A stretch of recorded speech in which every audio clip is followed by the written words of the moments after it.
Hi నమస్తే, welcome to popcorn Masti YouTube channel. ఎందరో మహానుభావులు, అందరికీ నా వందనాలు. దయచేసి వీడియోలోకి వెళ్ళే ముందు ఒక లైక్, సబ్స్క్రైబ్ బటన్ ప్రెస్ చేసి నదులకు వచ్చేయండి ప్లీజ్. సో ఈరోజు వీడియో ఏంటంటే, సురేఖ వాణి అంటే తెలుగు సినిమా ప్రేక్షకులకు పరిచయం అవసరం లేని పేరు. ఎన్నో సినిమాల్లో తన కామెడీ యాక్టింగ్ తో ఎంతో మంది అభిమానులను సంపాదించుకుంది. మరీ ముఖ్యంగా బ్రహ్మానందం గారి భార్య కాంబినేషన్ లో ఈమె క్యారెక్టర్స్ చేసిన కామెడీకి చాలా మంది ఫ్యాన్స్ ఉన్నారు. ఈ విషయాన్ని పక్కకు పెడితే సురేఖ గారికి సురేష్ తేజ అనే డైరెక్టర్ కమ్ రైటర్ తో ప్రేమలో పడి పెళ్లి చేసుకున్నారన్నమాట. వీళ్ళకి సుప్రీత అనే అమ్మాయి కూడా ఉంది. కొన్ని డేస్ అయ్యాక సురేఖ వాణి వాళ్ళ హస్బెండ్ చనిపోయారన్నమాట. దానివల్ల కొన్ని డేస్ సురేఖ వాణి గారు డిప్రెషన్ లో ఉన్నారు.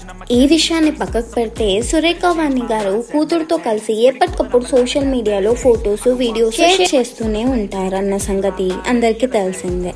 విషయాన్ని పక్కకు పెడితే సురేఖ వాణి గారు కూతురు సుప్రీతతో కలిసి తిరుమల దర్శనం చేసుకున్నారు రీసెంట్. నడకన తిరుమల దర్శనం చేసుకున్న తర్వాత ఈ క్రమంలో శ్రీవారికి తలనీలాలు సమర్పించారు. పోవడానికి కారణం కూతురు సుప్రీతకి సినిమా అవకాశాలు రావాలని టాక్ నడుస్తుంది అన్నమాట. ముందు చేయించుకున్న సురేఖ వాణి గారి ఫొటోస్ అండ్ వీడియోస్ సోషల్ మీడియాలో హల్చల్ చేస్తున్నాయి అన్నమాట. ఇదన్నమాట అప్డేట్. ఇట్లాంటి అప్డేట్స్ కోసం please like, share and subscribe to popcorn Masti YouTube channel. నవ్వుతూ సబ్స్క్రైబ్ చేయండి ప్లీజ్.